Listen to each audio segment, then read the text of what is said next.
ladies and gentlemen, dear colleagues and dear students. On behalf of the Centre d'études des mondes antiques, it's an honor and a great pleasure to welcome you all here today to the Catholic University of Louvain for what I believe promises to be a very stimulating conference. And as you all know, this conference is organized as part of the Sine Qismos seminar series, a very dynamic research initiative intended to give the floor to PhD students and to offer them the opportunity to share and to present their research to a large audience. The rich topic chosen for the present seminar, Fantastic Beasts in Antiquity, aims to explore the mystery world of animals through human representations, ideas, text and images.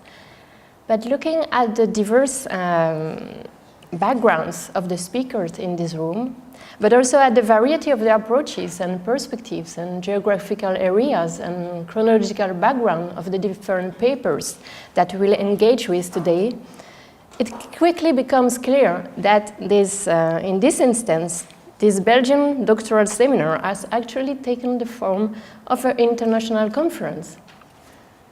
Not only does it adopt a transdisciplinary approach, putting archaeology, history, art history, and philology in dialogue with one another, but it also intends to address larger and ambitious questions. Thus, today, by exploring mutual influences between different cultures and different social contexts at different times, this conference aims to shed new light on the various ways in which fantastic beasts were perceived and represented, and how these representation and symbolic value were transformed and transmitted. Behind the scenes, the transformation of this seminar into an international conference, thanks to the success of the initiative, implied that in a very short time, the organizers had to find all the resources, including the financial support, required to welcome you all today in the best possible conditions. Sara Bethune and Paolo Tomasini undertook this task with a great deal of enthusiasm, inventiveness, and maturity, all qualities that will be decisive assets for their future careers. So I would like to congratulate them for the organization of this conference, but also for their great sense of responsibility and initiative.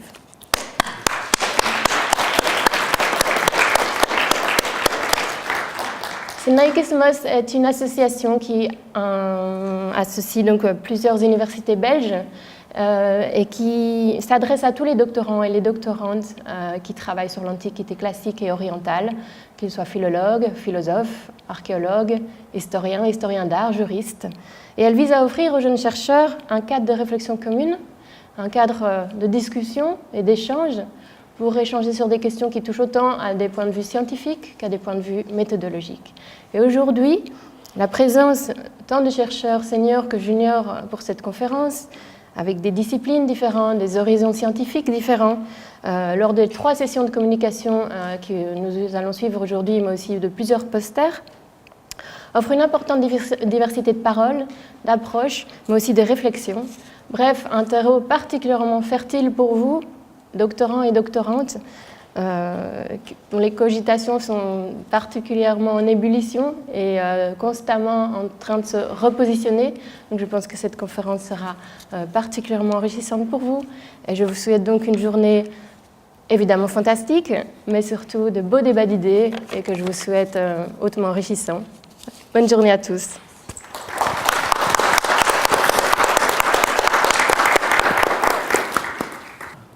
Mesdames et messieurs, bienvenue à bord de notre expédition d'études en magizoologie à la recherche des animaux fantastiques.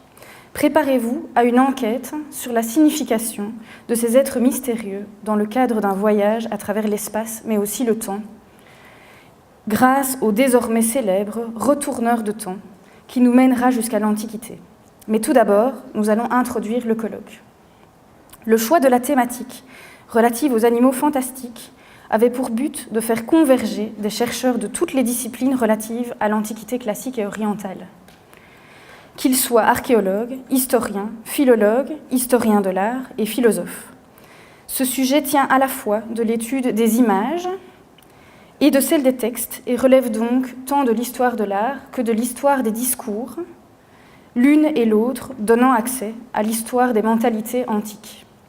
L'étude de ces représentations animales fabuleuses constitue un laboratoire idéal en ce qu'elle revêt un faisceau complexe de significations.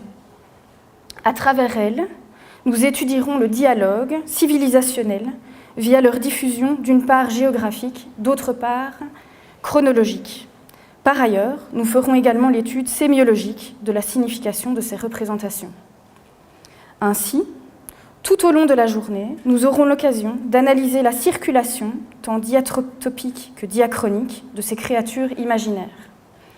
Ce transfert soulignera la perméabilité des frontières géographiques et temporelles. Cela constituera deux axes d'études fondamentaux. Dans le cadre des exposés de Marie-Cécile Bruyé, de Kiwako Ogata, de Jean Trinquier et de James Ryan, qui mettront en lumière leur voyage de l'Orient vers l'Occident, ou vice-versa, nous verrons en quoi ces représentations peuvent être les témoins des échanges profonds entre civilisations. Ces contacts dépassent la matérialité des échanges commerciaux et culturels pour s'ancrer dans l'imaginaire. La permanence de ces créatures sera évoquée par le poster de Christina Kumbo et par les conférences de Jacqueline Leclerc-Marx et d'Anna Mick. Les deux premières s'intéresseront à leur transmission à l'époque médiévale, tandis que la dernière abordera la littérature contemporaine à succès de J.K. Rowling, auteur de Fantastic Beasts and Where to Find Them, dont le titre de ce colloque s'est librement inspiré.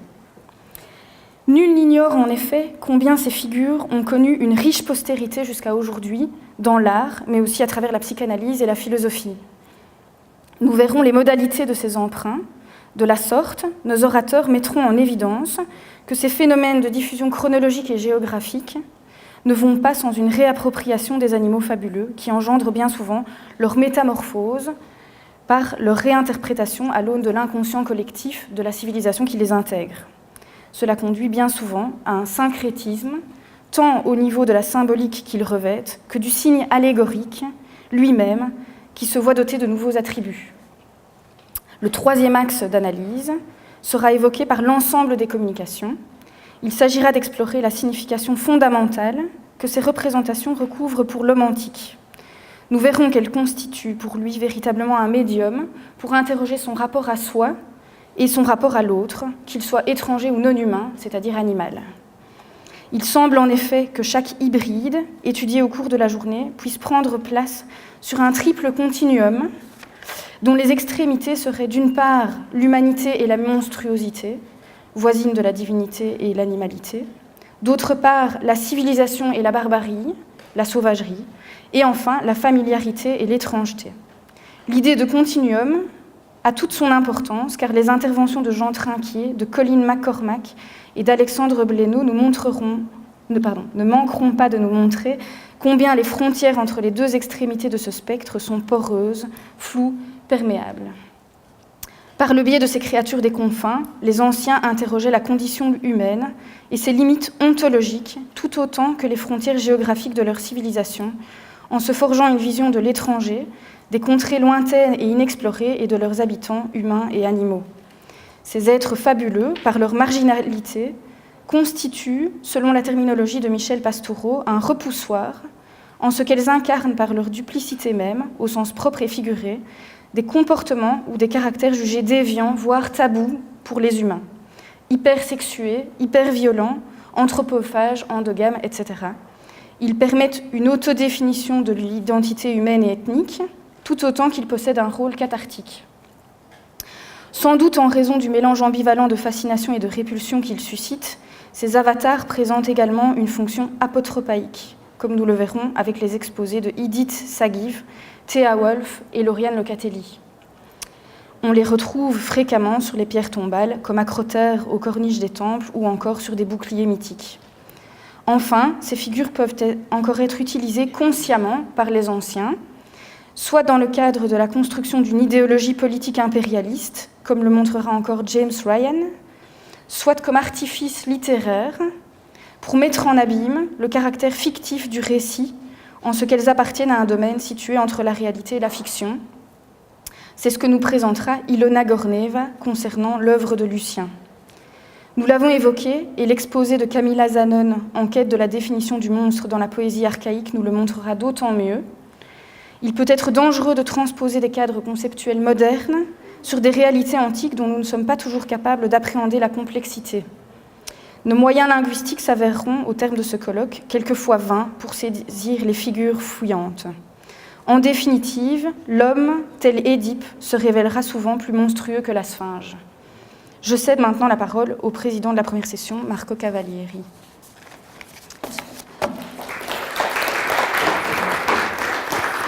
Chers collègues, évidemment, après des introductions si profondes, denses et immersives presque dans ce sujet vraiment fantastique, mais extrêmement humain à la fois, il me revient justement d'être l'arbitre de la première compétition sans agone, évidemment, sans son.